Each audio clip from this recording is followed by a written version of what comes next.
church down the road. It's a big Lutheran church. And some men gathered, and they said, let's start a Wednesday night Bible club, Wednesday night Bible study, men's group.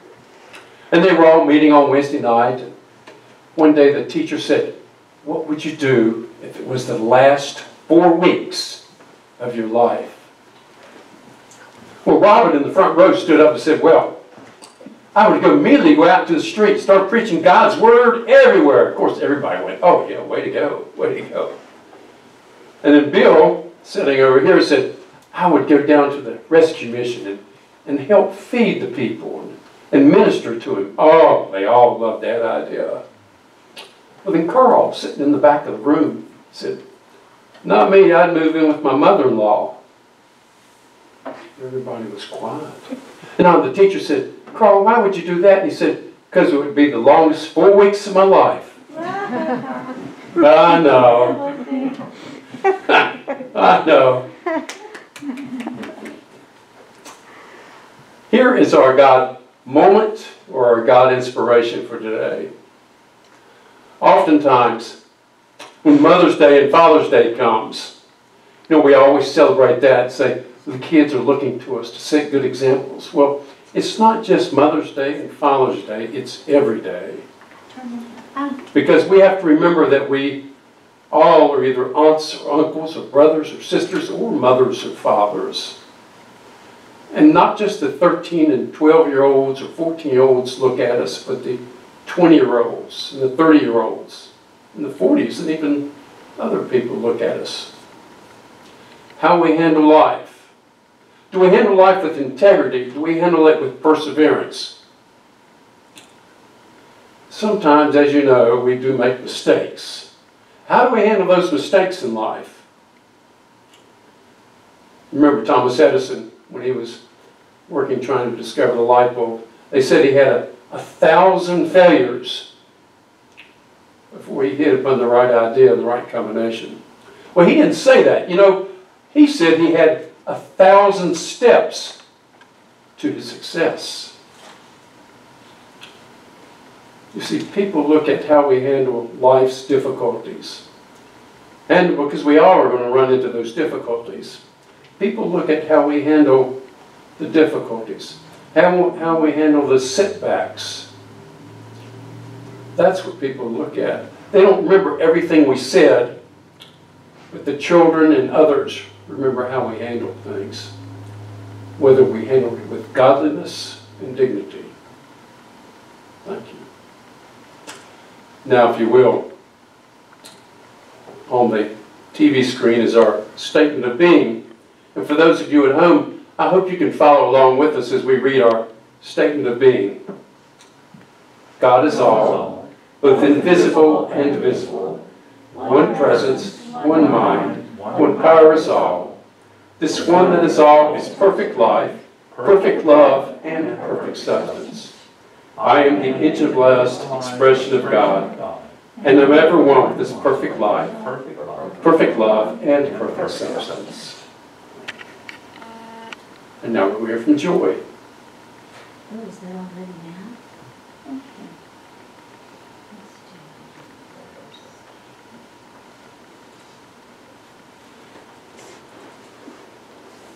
Okay. Hello friends at Valley Church. I'm going to sing a prayer song for you today. And I'm going to improvise it. I asked Jan if there was an intention I can sing for today, and she said that everybody's really worried about the election and all the negativity out there, and we're just trying to project the love. So I'm going to sing a prayer song to send love out there. And I feel like we've got really two options when it comes down to it. There's love and there's fear. There's love and there's fear. And that's where all the negativity is coming from. Everyone's afraid. They're afraid of what they don't understand, and they're afraid of what they don't know.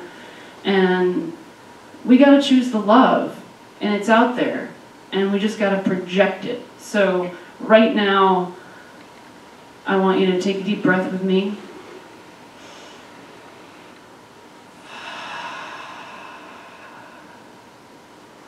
and feel that love filling up your soul. Breathe out whatever anger, tension, sadness you're feeling. Because we got to feel it. We got to move through it and breathe it out. And then breathe back in that love. And then breathe down, down, down through your feet into the earth. Down into the earth where our ancestors are, where all of the energy is, and feel that connection, because we're all connected to that earth and we're all connected to each other, and that love flows through all of it. So once we have that love filled up in our hearts, we're going to project it out into the world, because that really does work. It really makes a difference. And I'm just going to sing to that. And you can hum along, you can just feel it in your heart. And let's put it out there. Let's put out some love.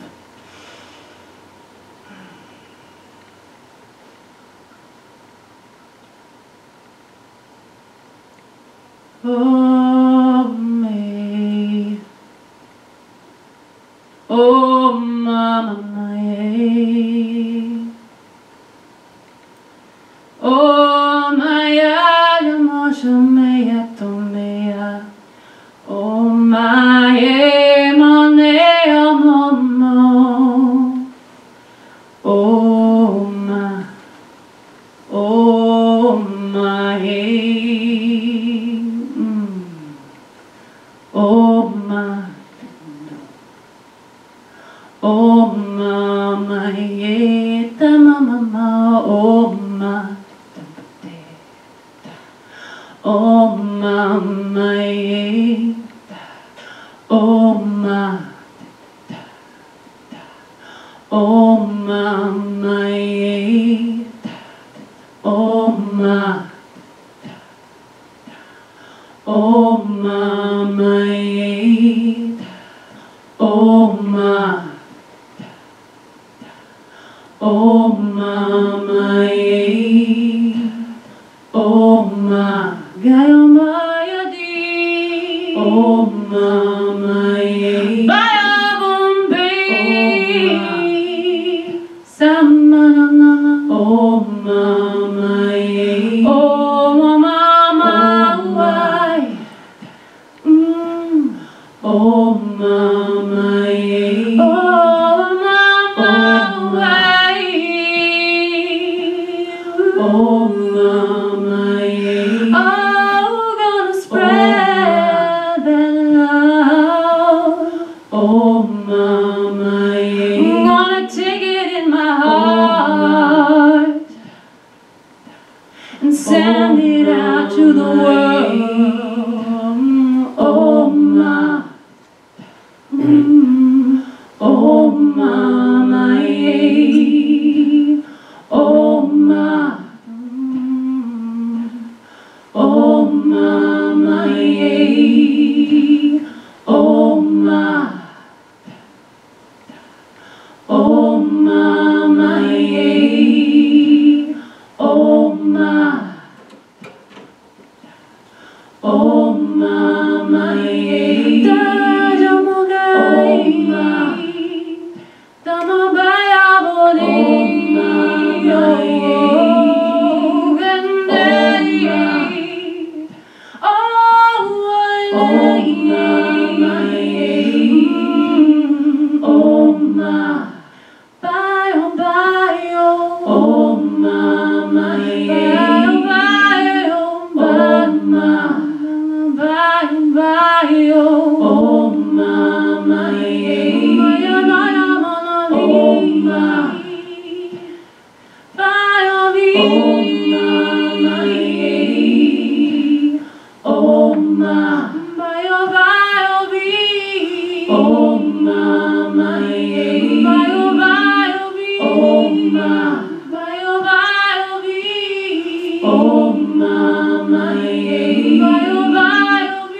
There's love inside of all of us if we just let it flow through.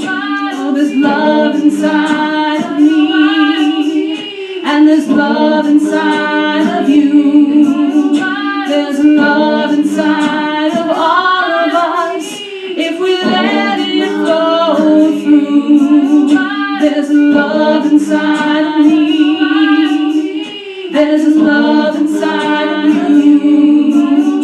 There's love inside of all of us if we let it flow through. There's love inside of me. There's love inside of you. There's love inside of all of us if we let it flow through.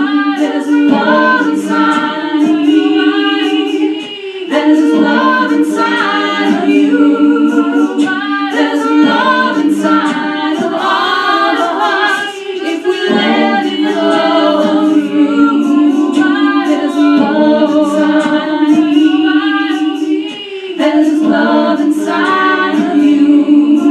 There's love inside of all of us if we let it flow through. There's love inside of me. There's love inside of you.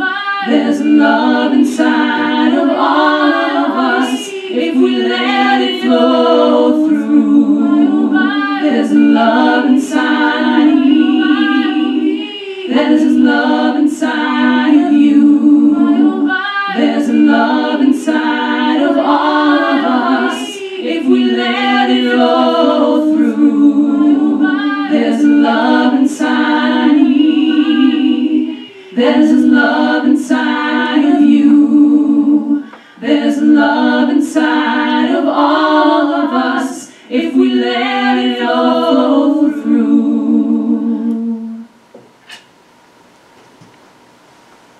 Love.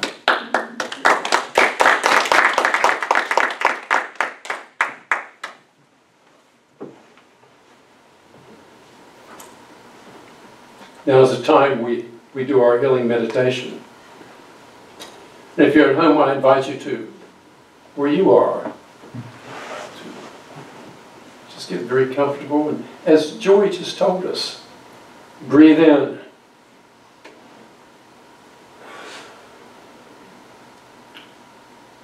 Breathe in that breath of life.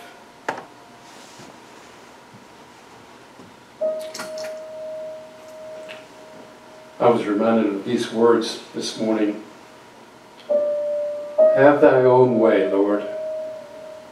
Thou art the potter, I am the clay. Mold me and make me after thy will. While I am waiting, yielded and still.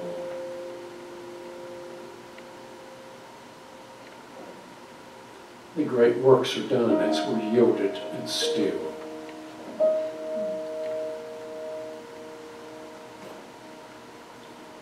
God, we bring a multitude of different emotions, different problems. And I hope we can leave them at the door right now. Just to let go of them for just a little while, Father. Realize and recognize that you really are in control. That all we need to do is yield, be still, and be the clay to your potter's hands. I'm going to invite you, in your own way, in your own words, in your own fashion, to pray on your own these next 90 seconds to 2 minutes. On your own. Emptying your heart. Or rejoicing. Hallelujah. Starting now.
Oh God, thank you for carrying our burdens.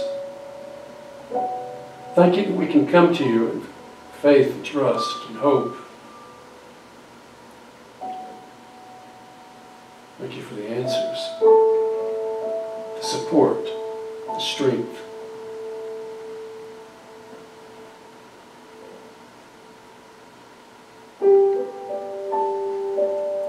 Thank you for the peace that passes all understanding.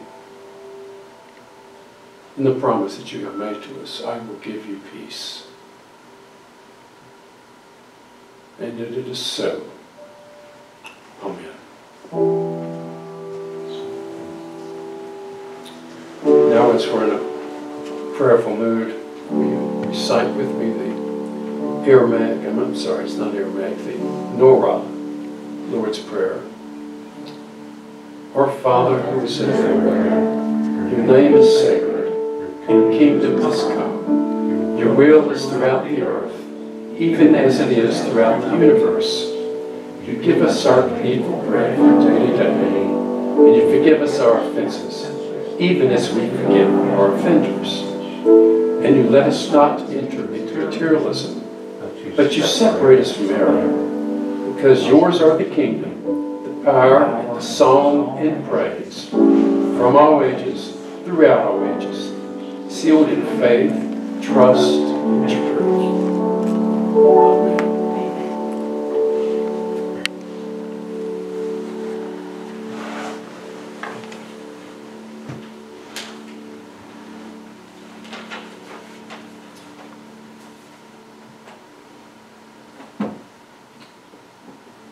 Well, have you ever been driving along and you look up on the billboard, it says, the big Powerball jackpots, 80 million. And you go, oh. Maybe you'll see something on TV, an advertisement, Powerball jackpot, 90 million, 100 million, 110 million. Well, you know, when it does that, you say, I got to play. I mean, I don't play much, but when it gets to 110 million, I might as well put down $2 and play. I'm sure some of y'all felt that way. I was reading where, you know, the chance on someone winning some of these Powerballs is 292 million to 1. But you go, 1? Oh, sure, I still got a chance. I got a chance. And I'm sure after you bought your ticket, you probably said, well, I wonder how I'm going to spend this. I'm not going to be like the others.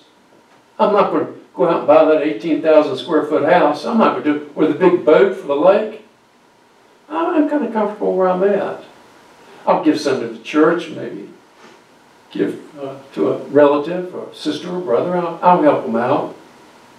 Oh, I might even buy a new car, you know, just spend a little. I'm not going to make the same mistakes the others have. I'm not going to do that. I think we've all done that, haven't we? We've all sort of spent our lottery money.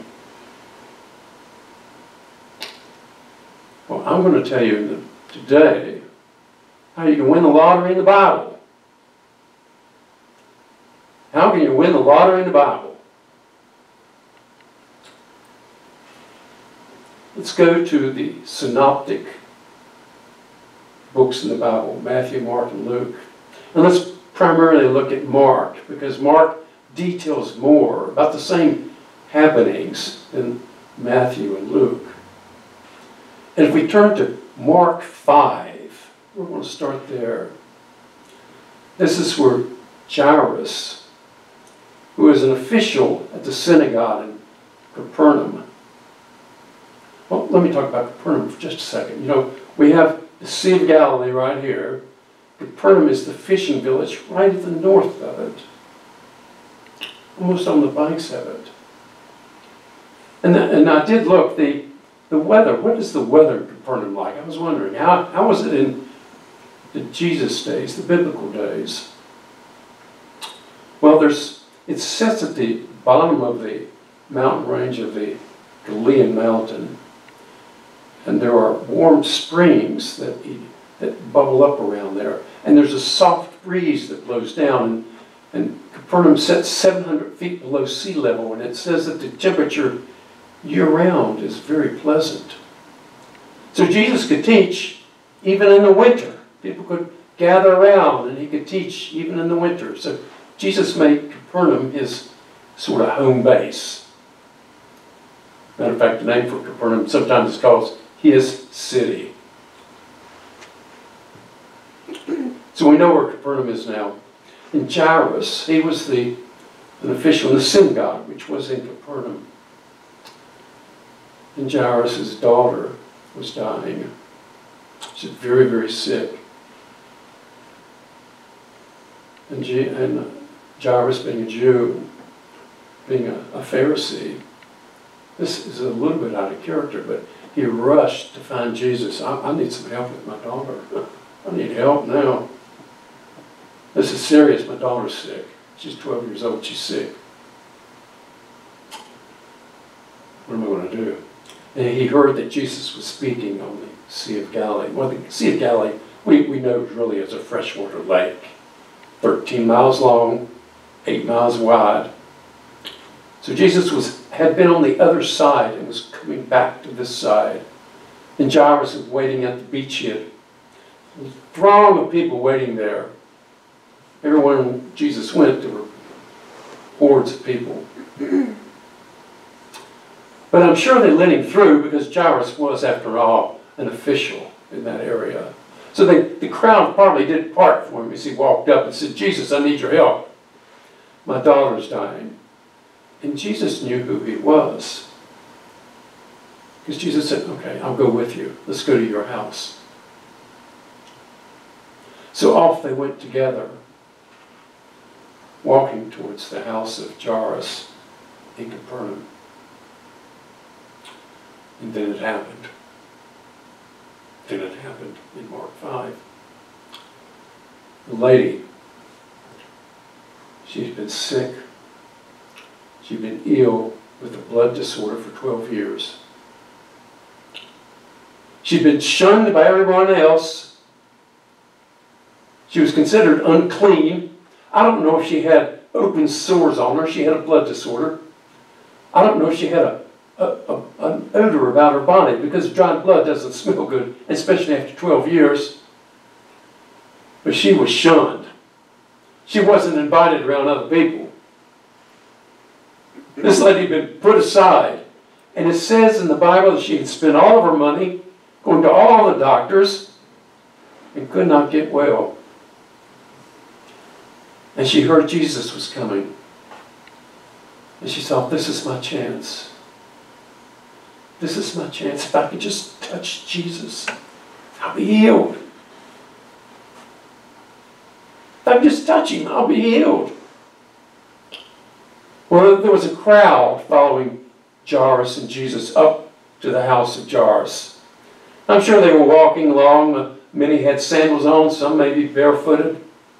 Dust was everywhere, people jostling each other. Big crowds. Everyone wanted to follow to see what Jesus was going to do next. See what miracle he was going to perform next. I could just hear people talking. The men wearing tunics down to about their knees. The women wearing tunics a little bit longer. And Jesus is walking by this woman, and I have a picture of her on the ground for some reason because she's reaching up and she touches the garment or the hem of Jesus as he passes. And what does he do? He stops. Stops with this crowd of people around him. He stops and says, "Who touched me?" He felt the power go out of him. "Who touched me?" And the disciples, the apostles around him said, what do you mean, so who touched you? Everyone's around here touching you and pushing you. We're all around you. He said, no, someone touched me. And she's trembling. She's afraid. And she says to Jesus, it was me, Jesus. I touched you. Because I touched you because I felt if I did, I would be healed. And she was. She was healed. And Jesus looked at this lady. People all around him, dust in the air. And with great intimacy, he doesn't say, woman. He says, daughter. Daughter, your faith has healed you. Go in peace. Go in healing.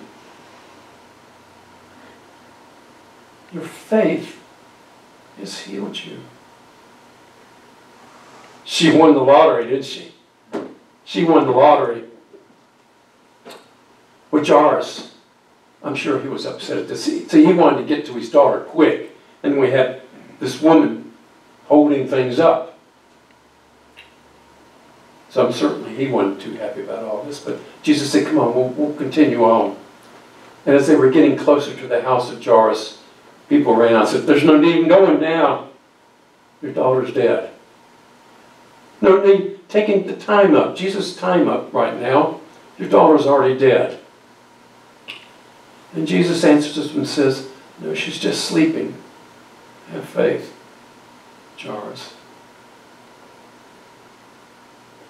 But as they got closer to the house, people were sort of scoffing and mocking, yeah, but she's dead. We saw it. She's dead. And Jesus goes into the house and just brings 3 disciples with him, and the mother and father, Jairus and his wife. And he walks up to that little girl and he says, in Aramaic, Talitha Kum. Get up, little girl, and walk. Get up, little girl, and walk. And the Spirit went in her, and she got up.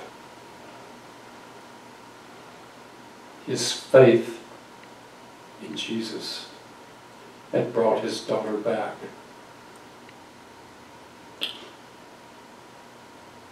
Oh, he won that lottery, didn't he? He won the lottery. I want to tell you about a story that's not in the Bible. It's a story of a man down in Tennessee. He's driving home down on a lonely road in Tennessee. And he lives in the area. He's driving an old Pontiac. And he's finding work. He's a short haul trucker. You know what short haul is. He doesn't go overnight, make long hauls. He just does it the short distances, like from grocery store to grocery store. Or something of a short distance to Staples or whatever. Work is a little slow now. And that old sputtering Pontiac. He's on his last legs. But, you know, everyone else has moved out of the area, but he hasn't. He likes the area. He even knows the road, and the houses on the road, even has lights dimming now. It's getting towards dark. And he's driving on this lonely road, and he comes upon a lady. She's broken down. Her Mercedes is broken down here on the road. And he pulls up in front of her. He recognizes her plight. She's standing outside the car, hardly getting any cell phone service. She's scared and she's worried. Someone stopped their car in front of hers. You can tell she's visibly scared. And it's cold. It's about November in Tennessee. It gets cold there. It's almost dusk now. It's getting dark. She's really scared. He gets out of the car and he says, "Ma'am, don't be scared. I'm here to help you. My name is Brian. Get in your car, turn your heater on, and let me see if I can help you." He noticed that she had a flat tire. So he busied himself changing her tire. He got up under the car a little bit, did what he had to do to find a place to put the jack. Scraped his knuckles down the pavement. You know, it's cold, getting dark. He said, "My name is Brian." And he took care of her and fixed her car up. And she was on her way to a meeting in Nashville, and she'd just gotten off the interstate at a wrong turn. You know, he had exited her down this lonely road. And he told her how to get back up onto the interstate. He was real nice. And she said, "Can I give you some money? Can I give you some money? I've got money. I can give you some money." He said, "No, I don't need anything." He's one of those that doesn't take money for doing a good deed. One of those guys. So he gets in his old Pontiac and sputters off.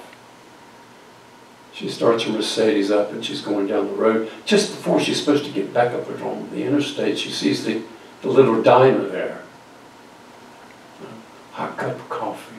They said homemade chili. She thought, "Oh gosh, I need to calm down. Homemade chili and a cup of coffee, that would be wonderful. Oh, I really want that." So she stopped. The waitress came over and was taking really good care of her. She was drinking that hot coffee and the chili. She noticed the waitress was about 7 months pregnant. And Brian, when he had left her, he said, "Tell you what you do. Next time you run into somebody, they need something, just do them a favor. Pass it on. Pass it on." So that came back to her mind. She thought, "This lady's 7 months pregnant. She's treating me so nice. I'm going to treat her nice." So she got up and she left 6 or 7 or 8 $20 bills there. She thought, "I'll do something for her." She got in the car and left quickly, before the waitress could say anything. And the waitress, when she came and saw the table there, she was so thankful. Oh, it made the rest of her night go much quicker, much nicer. When she went home that evening, and she was telling her husband about what had happened. Someone had left her $160 tip. They were getting ready for bed, and she was saying, "You know, we don't need to worry about money that much. Just have faith. Have faith. Things will work out all right. Have faith." And then she said, "Good night. I love you, Brian."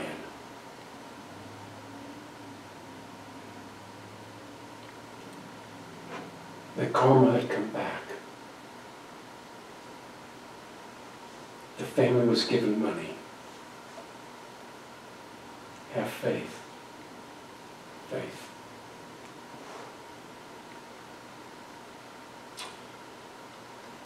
In the past several weeks, I have been talking about the Old Testament some. So I'm going to go back to the Old Testament. I like the Old Testament. I like it. Let's go back to 1 Kings, chapter 17. in there we can read about Elijah, a prophet, in Israel, during the time of King Ahab of Israel. And the prophet Elijah tells King Ahab, because the Lord has told him, there will be no rain nor dew for 3 years. A drought, a famine's coming. But the Lord told Elijah, go to the east of Jordan, the river. There's a brook. Go there. You have water to drink, and the ravens will come and bring you food. So Elijah went. He followed the Lord's advice, the Lord's direction. And the ravens did bring him food. He had plenty of water to drink. But as the drought went on and on and on, that brook he was drinking from dried up. And then God spoke to Elijah and said, go to Zarephath, and you'll find a woman there and ask her to make you some bread. Well, being a man of the Lord, Elijah went on to Zarephath. And when he got there, he saw a woman gathering sticks. And he asked her, can I have a cup of water? And she said, well, sure, you've been traveling, sure. And then of all things, he said to her, and make me some bread. He just met her. And she said, you've got to be kidding. I've only got this much flour left and only this much oil left. And I was going to make a last meal for my son and I, and then we're going to die. We're going to starve to death. And you want me to make you some bread? And Elijah said to her, if you will make me some bread, your flour will never run empty, nor your oil will never run empty until this drought is over.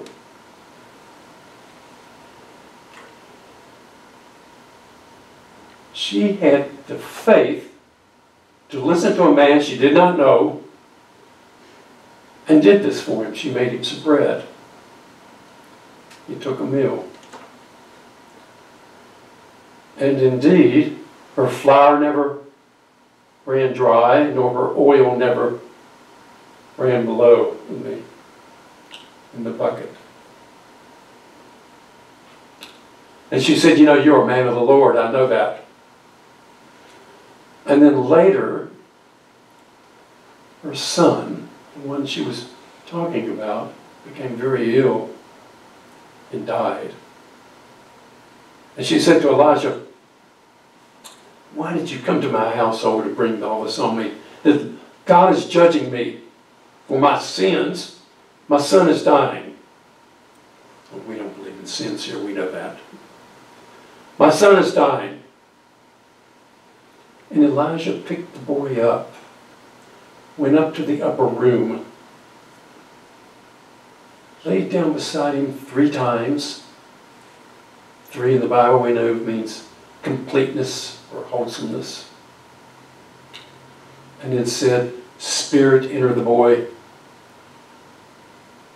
And he was brought back to life.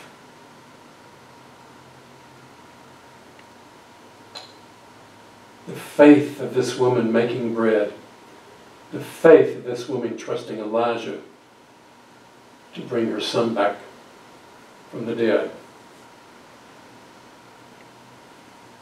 Faith. Faith. I want to share with you, and I can't vouch for the validity of this particular story. Supposedly it was written on October 28th, 2009 in National Geographic. There have been some fires, as there are fires now in California and Washington State and Oregon. There had been a big fires those summers in Yellowstone National Park. And after the fires were eventually put out, they sent the Park Service into the National Forest to check how much damage had been done, to check the wildlife, to see what was going on, so they could get a look at it, a snapshot of all the damage. And this one Forest Service personnel said he was walking along, coming up the edge of a hill, and he looked and he saw a bird that was petrified at the trunk of a tree. And it said it bothered him. It was eerie the way it looked. So he picked up a stick and he went over and knocked the bird. The bird fell over, and underneath it were 3 live chicks.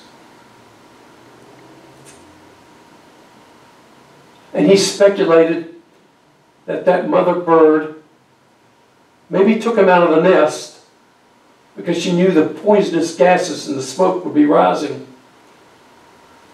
And she gave up her own life and covered her chicks with her wings.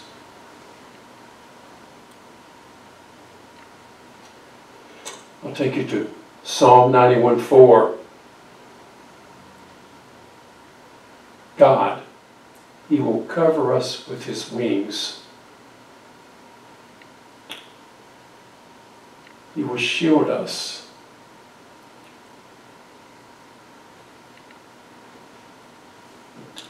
And with His faithfulness,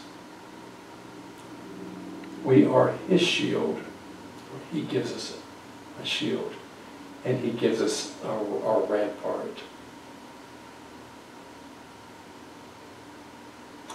You see, God is faithful to us.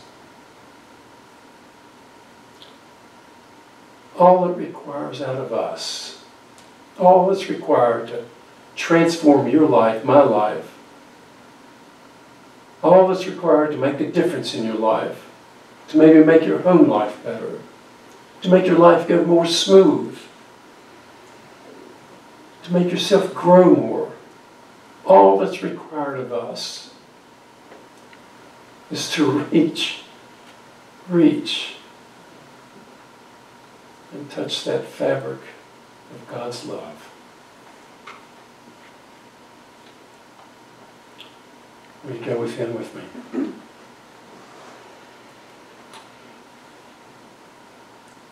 God, I know you have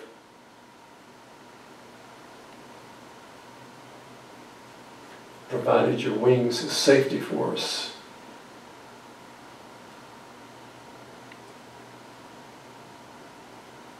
I know you have been faithful to us and are our shield and our rampart, our protection.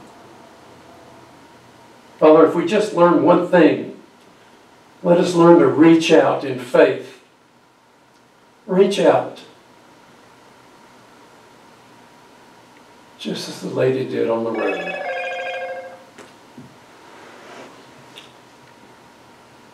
It is Christ's nature. Amen.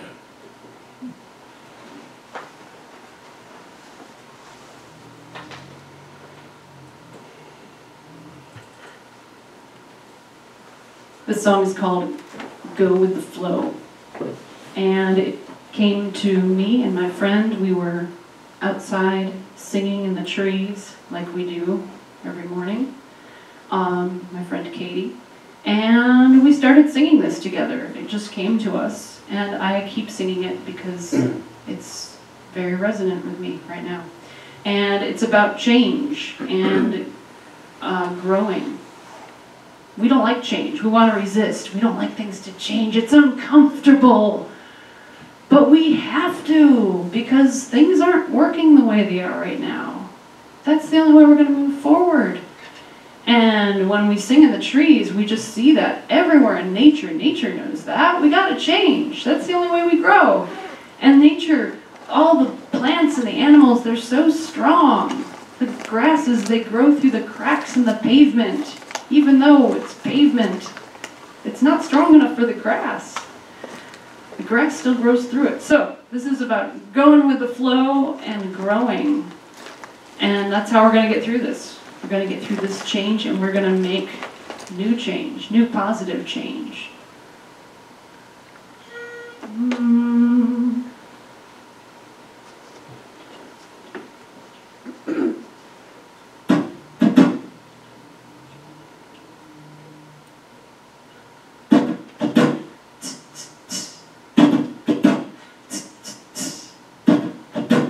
You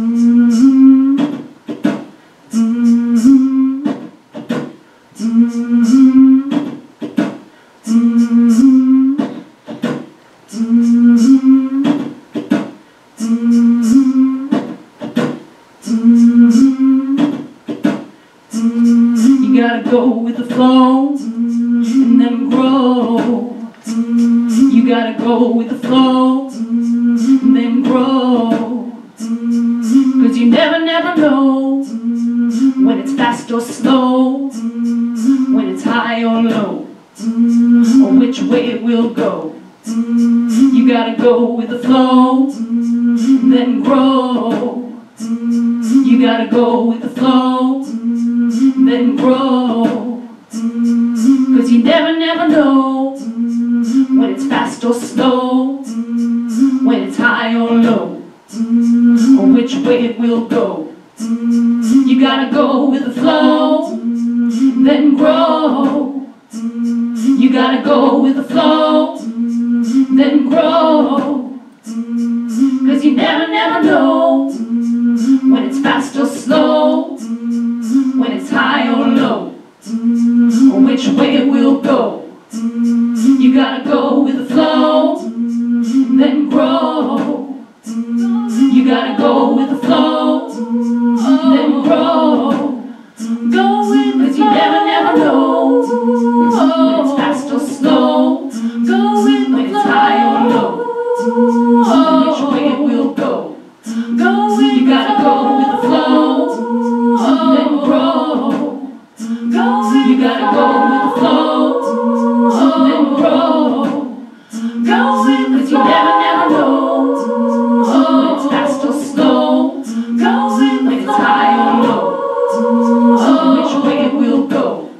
Go with you gotta go with the flow, then grow. Go with you gotta go with the flow, then grow. Go with 'cause you never know when it's fast or slow, when it's high or low, or which way it will go. You gotta go with the flow, then grow. You gotta go with the flow, then grow. You never know when it's fast or slow, when it's high or low, or which way it will go.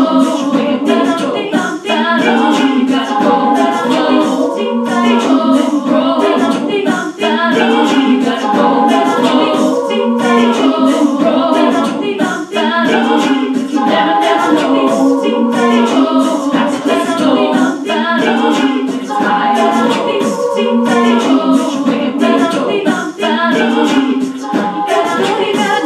the flow, gotta go with the flow, gotta go with the flow, gotta go with the flow, gotta go with the flow, go. Oh, 'cause you know that I know that everything keeps changing, everything keeps changing, and just like the river never stops flowing, and it never stops changing, it's always moving, it's never the same river. No, you can't keep a river, you can't keep a river, and no, you gotta just go with it, go with it, go with the river. If you fight the flow of the river, you're just gonna lose, 'cause you're gonna go down, you're gonna go down, you're gonna go down to the bottom. So if you swim with the current, then you're gonna get it going down, down, down, down to the sea, to the sea. Oh, the river flows down from the mountain to the sea, and we can learn a lot from the river and the sea and the trees and the grasses. You gotta go with the flow. You gotta go with the flow. You gotta go with the flow. You gotta go with the flow, then grow. You gotta go with the flow, then grow. 'Cause you never know when it's fast or slow, when it's high or low, which way it will go. You gotta go with the flow, then grow. You gotta go with the flow, then grow. Go with the flow, 'cause you never know when it's fast or slow. Go with the when it's high or low, or which way it will go. You gotta go with the flow, and then grow. Thank you, I miss you all.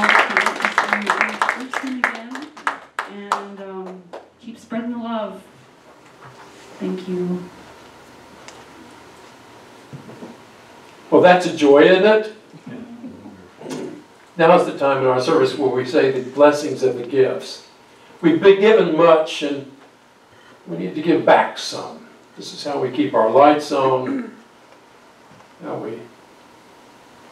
we keep the church going. And if you're at home on the internet, we would appreciate you hitting that donate button if you feel so inclined. Thank you. If you repeat after me, today I acknowledge God omnipresent as the source of all good, as the source of my good.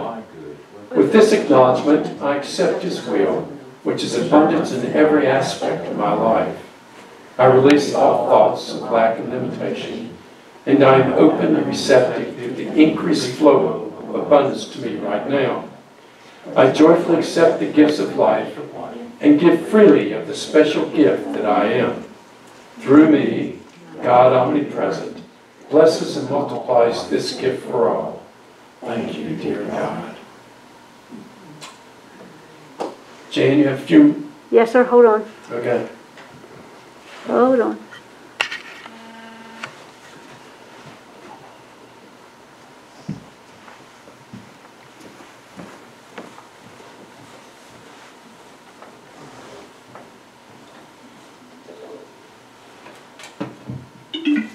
Good morning. Good morning. Okay. The announcements are going to be short today. Thanks everybody again for coming out and for wearing your mask and doing everything that we're supposed to do, so we greatly appreciate that. The flowers today are beautiful. We had new sponsors for them today, so if anybody would like to pay $20 and sponsor these flowers, feel free to give Ann the $20 and take them home. So if we've had a few places on the calendar that are still not marked, so if anybody would like to sign up to take care of those flowers for that week, we would appreciate it. We started a walking group again for Monday nights and Thursday nights, and last week didn't pan out too well because we had rain, but we're going to start again this week, Monday and Thursday at 6:15, Garth Mill Park. So we'll start there and see what happens. I know the weather's getting cooler and it suits a lot of other people better than the hot weather suited. So anyhow, we'll try it again. Also this Friday night, I'm going to try to show a movie. Not sure what it's going to be yet, but it'll probably be at 7 o'clock, but I will make an announcement later in the week and let you know what it is. Let's see, journeying class Tuesday night, 6:30. Marita's reading class at 5 o'clock. We're still meeting at Mill Mountain for coffee at from 6 to 8. Anyhow, we've been sitting outside. I don't know what we're going to do when the weather gets a little bit colder, so we'll have to work on something for that. Anyhow, and also for people that don't know, we have Al-Anon and AA meetings, and it's on our website if anybody out there needs to know about those meetings. They're on the website as to when they have the meetings here. So check out our website. Also, the website has a lot of information about our church. It also has a donate button there if you want to donate money to the church, which we greatly appreciate. Does anybody else have anything they need to tell? Ann? We cover everything? Okay. And I say this all the time, and somebody reinforced it the other night at coffee. We don't know what everybody's going through. Everybody in this church and everybody around us is going through some type of struggle. Most important thing is to be kind to them. It doesn't take any effort to be kind. Just a little thank you or a smile or whatever, a little helping hand just will make a person's day. So just remember that as we go through. These are trying times for people, and a lot of people are stressed over a lot of things. So we try not to be stressed at this church. We try to practice what we teach here, and that was one of the things we brought out right away when COVID-19 hit. Was now's a good time to practice what we are taught here, and a lot of people have done that. So it has helped us a lot. But I know that some people, you know, it's tough sometimes to be, if you're aggravated about something, to be nice all the time, but just be kind to people. And Doug, thank you for the great message today. Thank you, Jane. Now, normally we close the service with a prayer, but we're going to do something just a bit different. And if you're on the internet, stay with me for just one moment. There's 6 weeks until the election. I don't care if you're a Democrat, Republican, Green Party, Independent. I don't care. But we are the United States, and we the people. And what I want to do, I'll talk to Dr. Wiggins about this when she gets back in town, is for these next 6 weeks, I want to close our service with a prayer for the country. It'll be an individual prayer, and we won't take long with it. We'll do it 60, 70, 80 seconds. And that's what we're going to do. I was thinking about this as the Apostle Paul was writing to Timothy, who was a young pastor at the time in 1 Timothy. And when he's writing, he said these words, "Pray in this way for kings and all who are in authority, so that we can live peaceful and quiet lives marked by godliness and dignity." That's how I want us to pray. Marked by godliness and dignity. Now I'm going to got a watch on. We're going to watch today. We're going to pray for 60, 70 seconds, and I'll let you know when the time is up. Okay? If you'll go within prayer with me now.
My friends, beloved, God bless America.